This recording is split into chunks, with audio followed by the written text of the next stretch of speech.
Hello everyone, math filament YouTube channel में एक बार फिर आपका स्वागत है। आज के क्लास में हम लोग पढ़ने जा रहे हैं क्लास 12 की केमिस्ट्री। और आज का जो वीडियो है बहुत ही इंपॉर्टेंट है और बहुत ही खास है, क्योंकि इस वीडियो में हम लोग पढ़ेंगे जो हम विलयन की सांद्रता ज्ञात करने की विधि है। और उस वीडियो में हमने बहुत सारे टॉपिक्स आपको कराया है। जैसे आपको मैंने कराया है W/W परसेंटेज, भार बटे भार परसेंटेज, जिसको भार प्रतिशत के नाम से भी जानते हैं। एक आपको कराया भार बटे आयतन प्रतिशत, फिर आपको कराया आयतन प्रतिशत V/V परसेंटेज। आज का जो चौथा जो हमारा पॉइंट से जो विलयन की सांद्रता ज्ञात करने की विधियों में हम लोग आज पढ़ेंगे मोल प्रभाज। हेडिंग आप लोग को लिखा हुआ है मोल प्रभाज, जिसको हम कहते हैं मोल अंश, इंग्लिश में कहते हैं मोल फ्रैक्शन। ठीक है, तो ये क्या होता है मोल प्रभाज, आज इसके बारे में बढ़िया से हम लोग समझ लेंगे। ठीक है ना। देखिए मोल प्रभाज क्या होता है, तो कह रहा है विलयन के कुछ मोलों की संख्या। देखिएगा, विलयन के कुल मोलों की संख्या, यानी विलयन में जितना कुल मोल है किसी पदार्थ के मोलों की संख्या को दिखाने के लिए मोल प्रभाज कहते हैं, उसे मोल प्रभाज कहते हैं। विलयन के कुल मोलों की संख्या में किसी पदार्थ के यौगिक के मोलों की संख्या को मोल प्रभाज कहते हैं। यानी किसी विलयन का टोटल विलयन है, मान के चलिए उसमें उसका कुल मोल है 5, तो 5 में अगर कोई पदार्थ 2 है तो 2/5 ये कहलाएगा उसका मोल प्रभाज। इस मोल प्रभाज को हम सूचित करते हैं x से। किसे सूचित करते हैं? अगर आपसे कोई पूछेगा कि मोल प्रभाज को किससे सूचित किया जाता है, तो x से सूचित किया जाता है। ठीक है ना, x से हम मोल प्रभाज को सूचित करते हैं। एक और बात आप लोग याद रखिएगा कि मोल प्रभाज का कोई मात्रक नहीं होता है, मात्रक विहीन होता है। ये क्या होता है? इसका मात्रक नहीं होता है, मात्रक विहीन होता है। ठीक है ना, यानी मोल प्रभाज का कोई मात्रक नहीं होता है। एक और बात आप लोग याद रखिएगा कि मोल प्रभाज तापमान पर निर्भर नहीं करता है। यानी लिखेंगे यहाँ पे मोल प्रभाज ताप पर निर्भर नहीं करता है। मोल प्रभाज ताप पर निर्भर नहीं करता है। इस बात को याद रखिएगा कि मोल प्रभाज ताप पर निर्भर नहीं करता है। यानी मोल प्रभाज की अगर बात करें कि तापमान पे निर्भर करता है कि नहीं करता है, तो ये निर्भर नहीं करता है। ठीक है ना, तो हमने आपको बताया कि मोल प्रभाज क्या होता है। तो विलयन के कुल मोलों की संख्या में किसी पदार्थ की कितनी मोल उपस्थित है, विलयन के कुल मोलों की संख्या में किसी पदार्थ की कितने मोल उपस्थित हैं, उसे कहते हैं मोल प्रभाज। इसकी जो सूचित करने का तरीका होता है, x से सूचित करते हैं इसको। ये मात्रक विहीन होता है, इसका कोई मात्रक नहीं होता है। और ये मोल प्रभाज ताप पर निर्भर नहीं करता है। यानी तापमान को बढ़ाएंगे तो मोल प्रभाज पे क्या प्रभाव पड़ेगा, तो कोई प्रभाव नहीं पड़ेगा। ठीक है ना, आइए समझते हैं आगे। देखिएगा, हम मान के चलिए एक विलयन ले लेते हैं। ठीक है ना, एक विलयन हमने ले लिया, विलयन ले लिया। ठीक है ना, ये हमारा विलयन है। और इस विलयन की अगर बात करें हम, तो इस विलयन में दो चीजें हैं, एक A है और एक B है। ठीक है ना, तो एक है जो है कम मात्रा में है उसको हम कहेंगे विलेय, ये क्या हो जाएगा विलेय। और जो अधिक मात्रा में उसको कहेंगे विलायक। क्या कह देंगे? विलायक। ठीक है, तो हम लोग पहले भी सीख चुके थे कि विलेय को हम दिखाते हैं A से और विलायक को दिखाते हैं B से। ठीक है ना, अब मैं चाहता हूं कि मोल प्रभाज का जो फॉर्मूला है उसको मैं निकाल के दिखाऊंगा आपको। ठीक है ना, तो क्या करेंगे, सबसे पहले हम यहाँ लिखेंगे विलेय। क्या लिखेंगे? विलेय, जिसको हम कहते हैं सॉल्यूट। क्या कहते हैं? सॉल्यूट। ठीक है, ये हमारा विलेय हो गया।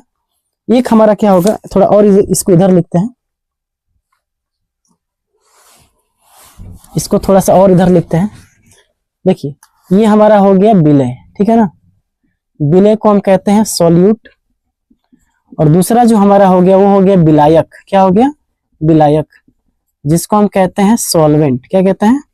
सॉल्वेंट। ठीक है ना, विलेय जो है हमने उसको माना है A। क्या माना है? A। और विलायक को क्या माना है? B माना है। ठीक है ना, विलेय को A माना है और विलायक को B माना है। अगर आप ध्यान से देखेंगे तो विलायक का कुछ ना कुछ भार होगा। क्या होगा? भार होगा, जिसको हम W से दिखाते हैं। किसे दिखाते हैं? W से। तो अगर मान के चलिए विलेय का जो भार है उसको हमने कह दिया WA और विलायक के भार को हमने कह दिया WB। ठीक है, ये हमारा भार हो गया। अब इस विलायक का कोई ना कोई अणु भार होगा, अणु भार, जिसको हम कहते हैं मॉलिक्यूलर वेट। क्या कहते हैं? मॉलिक्यूलर वेट, यानी इसको इंग्लिश में कहते हैं मॉलिक्यूलर वेट। इसको हम कह देते हैं वेट। क्या कहते हैं? वेट। इसको कहते हैं मॉलिक्यूलर वेट। क्या कहते हैं? Molecular weight. ठीक है, तो मान के चलिए जो विलेय है उसका मॉलिक्यूलर वेट को हम दिखाएंगे MA से और विलायक के मॉलिक्यूलर वेट को दिखाएंगे MB से। ठीक है, अब बताइए, अब हमको निकालना है इस विलेय और विलायक के मोल। क्या निकालने हैं? मोल। तो हम निकालना चाह रहे हैं मोल। मोल जो होगा MOL, मोल, ये हमारा मोल हो गया। अब हम निकालना चाह रहे हैं मोल को, तो हम जानते हैं मोल का जो फॉर्मूला होता है भार बट्टे अणु भार। क्या होता है? भार बट्टे अणु भार, यानी मास बट्टे मॉलिक्यूलर वेट, वेट बट्टे मॉलिक्यूलर वेट। मोल का फॉर्मूला क्या होता है? वेट बट्टे मॉलिक्यूलर वेट। तो भार कितना है यहाँ पे? तो भार आप देखेंगे यहाँ पे भार दिया है WA, यानी इसका NA का बात करें हम, या इसको हम N1 के भी कह सकते हैं। NA की बात करें, NA, तो क्या हो जाएगा? WA। भार कितना है इसका? WA। और अणु भार कितना है? MA। तो इसका कितना हो जाएगा? MA। उसी तरह NB की बात किया जाए, NB की, तो भार कितना हो जाएगा? WB। और अणु भार कितना हो जाएगा? MB। ठीक है, तो ये आपका निकल गया मोल। अब सबका मोल निकल गया। अब आपको निकालना है क्या? अब आपको निकालना है विलेय का मोल, और विलेय का मोल प्रभाज और विलायक का मोल प्रभाज। देखिएगा यहाँ पे, तो विलेय का मोल प्रभाज को हम दिखाएंगे विलेय का मूल अंश भी कहते हैं और मोल प्रभाज भी कहते हैं। इसको दिखाने का तरीका होगा XA से। किसे दिखाएंगे? XA से। तो XA का मान क्या हो जाएगा? अब देखिए यहाँ पे क्या डेफिनेशन है? विलेय के कुल मोलों की संख्या। तो विलेय का कुल मोल कितना है? वो है Na प्लस NB। क्यों? देखिए यहाँ पे इसका मोल है Na और इसका मोल है NB, तो टोटल मोल की बात किया जाएगा तो क्या हो जाएगा? दोनों को जोड़ना पड़ेगा, तो Na प्लस NB। अब इस टोटल मोल में हम विलेय का निकाल रहे हैं, तो विलेय का कितना मोल है? तो विलेय का मोल है Na। तो ये आपका हो गया फॉर्मूला, यानी XA का फॉर्मूला क्या हो जाएगा? Na बटे NB। अब आपको याद करने का मैं तरीका बता रहा हूं कि Na, अगर XA है तो यहाँ Na लिखना है और कुल मोल लिख देना है। XA है तो यहाँ A लिखना है और कुल मोल लिख देना है। उसी तरह अगर आपको विलायक का पूछा जाए, विलायक का मोल प्रभाज, विलायक का मोल प्रभाज, तो इसका फॉर्मूला क्या हो जाएगा? XB। और XB का फॉर्मूला हो जाएगा, देखिए XB है ना, तो यहाँ लिखिएगा NB, अब बटा क्या लिखिएगा? Na plus NB, total mole. ये आपका विलेय और विलायक के मोल निकालने का फॉर्मूला हो गया। ठीक है ना, बात समझ में आ रहा है? तो हमने आपको पूरा मोल प्रभाज समझा दिया। मोल प्रभाज क्या होता है? जिसको हम मोल अंश के भी नाम से जानते हैं, जिसको हम कहते हैं मोल फ्रैक्शन। क्या कहते हैं? Mole fraction. तो बिलियन के कुल मोलों की संख्या में किसी पदार्थ के कितने मोल उपस्थित हैं, या किसी यौगिक के कितने मोल उपस्थित हैं, उसको हम कहते हैं मोल प्रभाज। मोल प्रभाज को दिखाते हैं X से। इसका मात्रक कोई नहीं होता है। देखिए मात्रक कोई होगा, ऊपर भी मोल और नीचे भी मोल, तो मोल मोल कट जाएगा। देखिए इसको कैसे, जैसे आप XA लिख रहे हैं, ठीक है ना, तो Na plus Na plus NB, यही ना होगा। तो Na यानी ऊपर का मात्रक क्या है? मोल है। ऊपर का मात्रक मोल है। यहाँ भी मोल और यहाँ भी मोल। मोल मोल को जोड़ेंगे तो क्या आ जाएगा? मोले आएगा ना। तो मोल, ऊपर मोल ना नीचे मोल, तो क्या हो जाएगा? मात्रक कोई नहीं होगा, मात्रक हीन हो जाएगा। क्या हो जाएगा? ये मात्रक हीन, यानी इसका कोई मात्रक नहीं होता है। तो मोल प्रभाज का कोई मात्रक नहीं होता है। मोल प्रभाज तापमान पर निर्भर नहीं करता है। उसके बाद से हमने आपको फॉर्मूला बताया कि अगर आपको XA निकालना है तो आप क्या कीजिएगा? Na बटे Na प्लस NB। XB निकालना है तो NB बटा total mole Na plus NB। इसको नोट कीजिए, फिर हम आगे देखते हैं।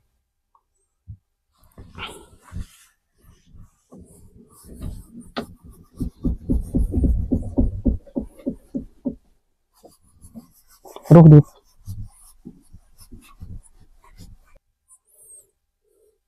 तो आइए दोस्तों एक चीज देख लेते हैं। हमने अभी आपको बताया थोड़ी देर पहले कि XA अगर आपको निकालना है XA, तो इसका फॉर्मूला क्या होगा? XA का जो फॉर्मूला होगा Na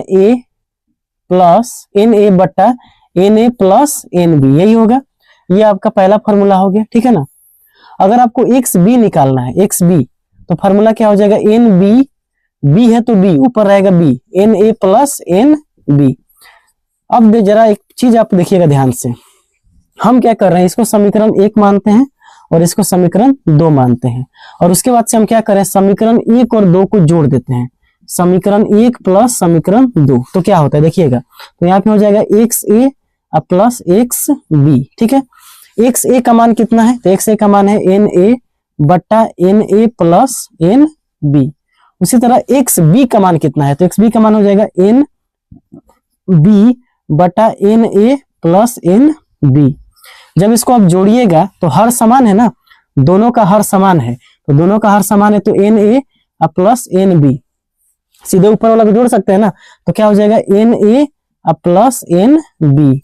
जब इसको आप जोड़िएगा तो काटाइएगा तो कितना हो जाएगा 1। अब इस एक चीज आप याद रखिएगा, इसका मतलब हमने प्रूव कर दिया कि एक्स ए प्लस एक्स बी बराबर कितना होता है 1। कितना होता है 1। एक्स ए प्लस एक्स बी बराबर कितना होता है 1। अगर आपको हम ये बोल दें कि अगर आपको एक्स बी निकालना है, क्या निकालना है एक्स बी, तो एक्स बी निकालने का फॉर्मूला हो जाएगा 1 माइनस एक्स ए, यानी एक में से अगर दूसरे वाला को घटा देंगे मोल प्रभाज, यानी एक में से एक का मोल प्रभाज घटा देंगे तो हमको बी मिल जाएगा। तो ये हमको बड़ा ही मदद करेगा जब हम न्यूमेरिकल को सॉल्व करेंगे उस समय, ठीक है ना। ये चीज आपको पूरा अच्छा से समझ में आ गया होगा। इस चीज को देखिए, अब यहाँ देखिए, यहाँ पे हमने 3 चीजें ली है ना, 3 चीजें लिया है। एक लिया है ए, एक पदार्थ है ए, और एक है बी, और एक है सी, ठीक है। तो बताइए इसका भार होगा कुछ ना कुछ, भार को हम दिखाते हैं W से वेट, तो इसका कितना हो जाएगा WA, इसका कितना हो जाएगा WB, और इसका कितना हो जाएगा WC, ठीक है। अब भार पता चल गया तो हम निकालेंगे अणु भार। क्या निकालेंगे अणु भार। अब 3 वाला का हम फॉर्मूला आपको बता रहे हैं कैसे निकलेगा ना। अणु भार क्या हो जाएगा MA, एम ना होगा,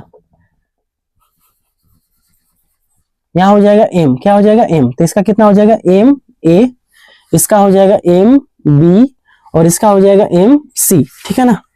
उसके बाद हमको निकालना है मोल। क्या निकालना है, देखिए यही स्टेप आपको न्यूमेरिकल में भी सॉल्व करने में लगाना है। पहले भार निकालेंगे, फिर अणु भार निकालेंगे, और फिर उसका मोल निकालेंगे, ठीक है ना।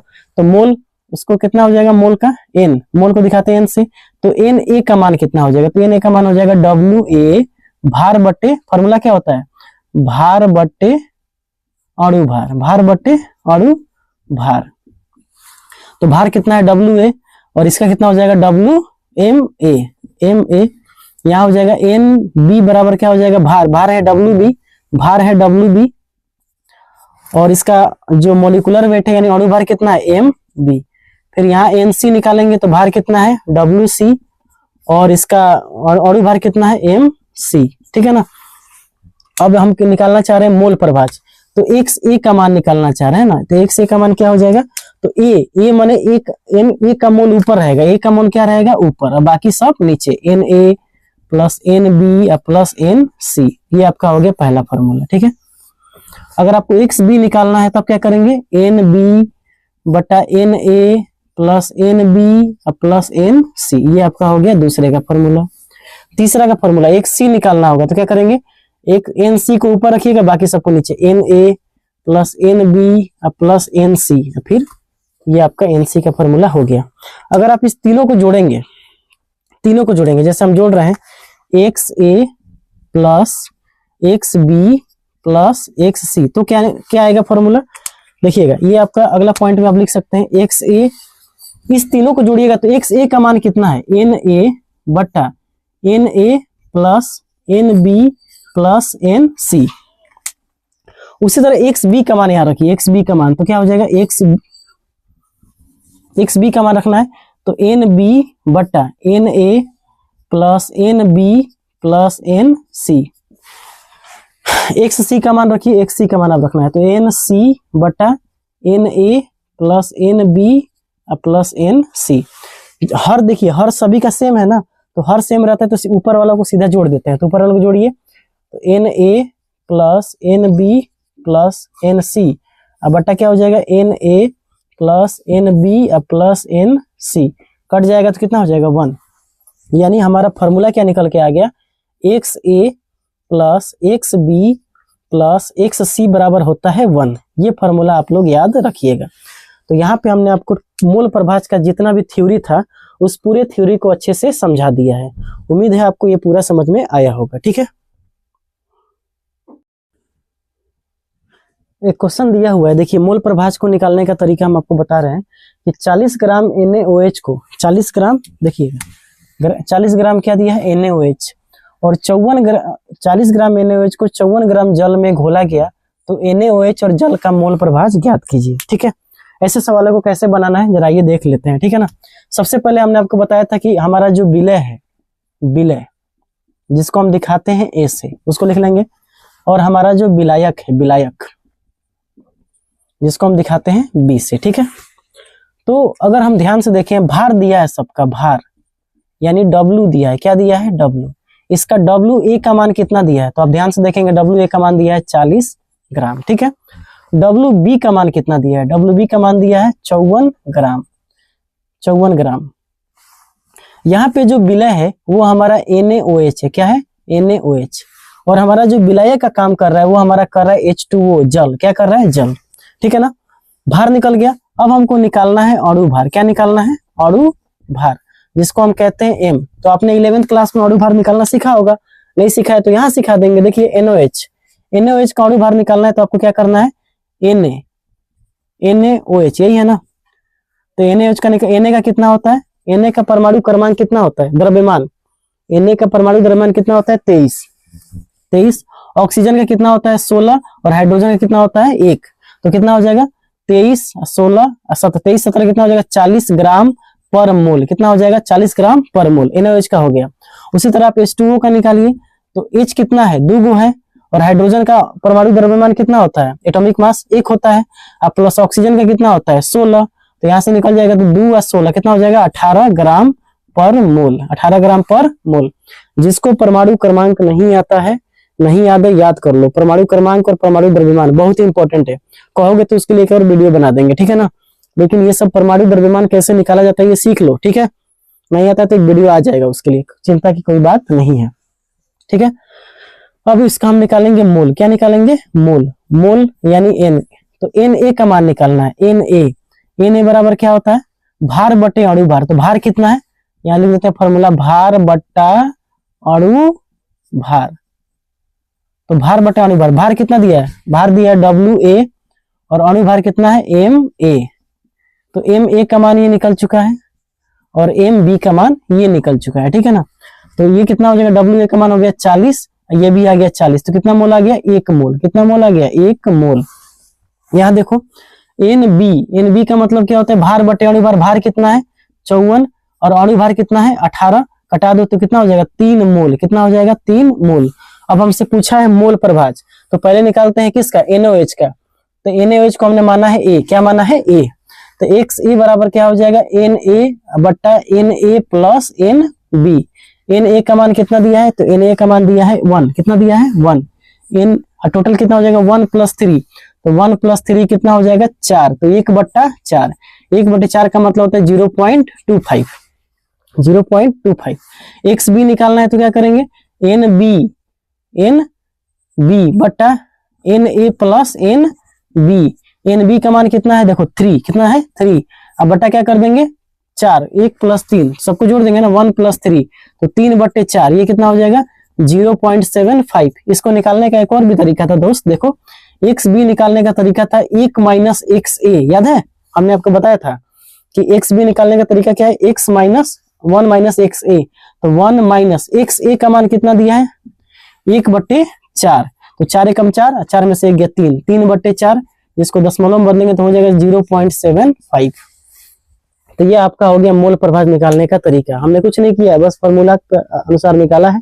सबसे पहले भार निकालोगे, सबका भार लिख दोगे कितना दिया है, फिर अणु भार निकालेंगे, अणु भार देख लेंगे। निकालने का तरीका हमने बता दिया, 1 से लेकर 40 तक के सभी तत्वों का परमाणु क्रमांक और परमाणु द्रव्यमान आपको याद होना चाहिए किसी भी कीमत पर, तभी आप इन सवालों को अच्छे से सॉल्व कर पाएंगे, ठीक है ना।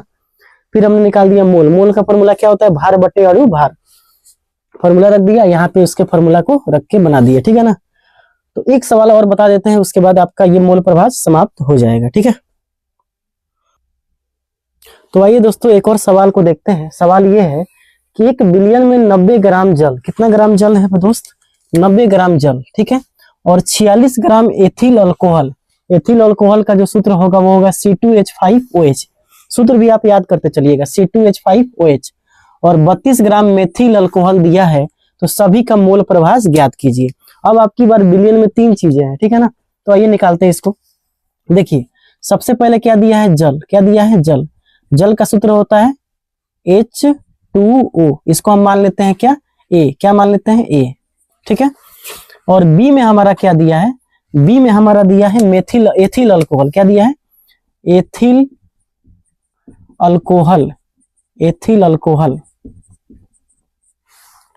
एथिल अल्कोहल का सूत्र क्या होता है, C2H5OH। और सी में हमारा दिया है मेथिल अल्कोहल, क्या दिया है, मेथिल अल्कोहल, मेथिल अल्कोहल। इसका सूत्र क्या होता है, CH3OH। तीन चीजें हमारे पास दी हुई है। अब इसका सबका हमको देखना है क्या क्या चीजें दी हुई है। तो हम सबसे पहले लिखते थे क्या, भार, क्या लिखते थे, भार, यानी हम लिखते थे W, क्या लिखते थे, W यानी वेट यानी मास। तो भार कितना है, इसका भार है 90 ग्राम, इसका भार कितना है, WA का मान कितना है, 90 ग्राम।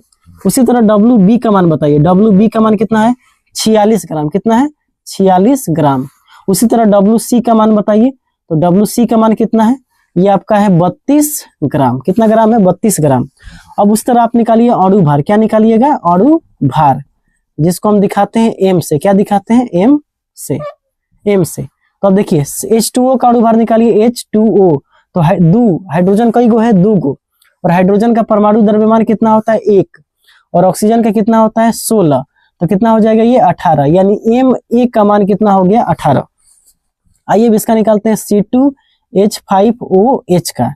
तो C2H5OH का अणु भार निकालने के लिए क्या करेंगे, 2, C कौगो है, 2 गो, C कौगो है, देखो यहाँ पे C कौगो है, 2 गो है, तो 2, कार्बन का होता है 12, कितना होता है 12।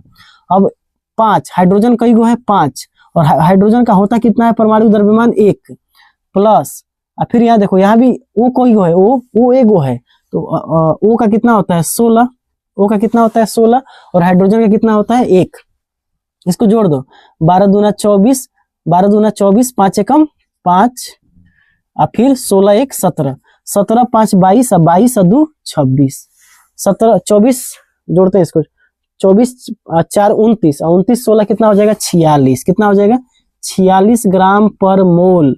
यहाँ भी क्या हो जाएगा 18 ग्राम पर मोल, ऐसे लिखना है आपको, ठीक है ना। यहाँ देखिए CH3OH, तो कार्बन का होता है 12, कार्बन है एक ही, तो कार्बन का हो गया 12, प्लस अब हाइड्रोजन कई गो है, तो देखिए ये 3 गो है, तो 3 गुणे 1, प्लस ऑक्सीजन कई गो है 16, हाइड्रोजन कई गो है 1, तो यहाँ से कितना हो जाएगा 12, और 3 एकम 3, और 16 1 17, 17 3 20, और 20 और 12 32, क्या हो जाएगा 32 ग्राम, ठीक है। तो यह सबका हमने निकाल लिया अणु भार। अब हमको क्या निकालना है, अब हमको निकालना है मोल, क्या निकालना है, मोल, मोल निकालना है। तो मोल का फॉर्मूला क्या होता है, भार बटे अणु भार, भार बटे अणु भार होता है। तो Na का मान क्या हो जाएगा, Na का मान भार कितना दिया है 90, और अणु भार कितना दिया है 18, कटाइए इसको तो कितना हो जाएगा 5 मोल। Na का मान कितना आ गया 5 मोल। Nb का मान देखिए, Nb का मान भार कितना दिया है 46, और अणु भार कितना दिया है ये भी 46, कटाएंगे तो कितना हो जाएगा 1 मोल, कितना हो जाएगा 1 मोल, 1 मोल। उसी तरह Nc का मान निकालिए, Nc मतलब भार कितना दिया है 32, और अणु भार कितना दिया है 32, कटाएंगे तो कितना हो जाएगा 1 मोल। तो सबका मोल भी आ गया। अब क्या, अब तो कुछ नहीं है, अब निकालते हैं सीधे। मान के चलिए हमको निकालना है XA, क्या निकालना है XA, तो XA निकालना है तो A का मोल रखेंगे ऊपर, A का मोल कितना है Na रहेगा ऊपर, अब फिर यहाँ पे क्या लिखेंगे Na plus NB plus NC। Na का मान कितना है वहां पे 1 5, Na का मान कितना है देखो 5 है, अब बाकी सबको जोड़ दो, 5 5 1 6 1 7, तो 5/7, ये आपका आ गया XA। XB का मान निकाल दो, तो क्या करेंगे NB बटे Na plus NB plus NC। NB का मान कितना है, NB का मान देख लो कितना है 1, तो 1/, टोटल कितना आया था 7, तो 1/7 हो जाएगा। उसी तरह आप निकालिए XC यानी इसका मान कितना है 1 है ना, इसका X सीधा निकाल दिए। एक क्या फॉर्मूला लगाएंगे NC बटे Na plus NB plus NC। NC का मान कितना है 1, टोटल कितना दिए 5 2 7, तो ये आपका सभी का आंसर आ जाएगा इस तरह।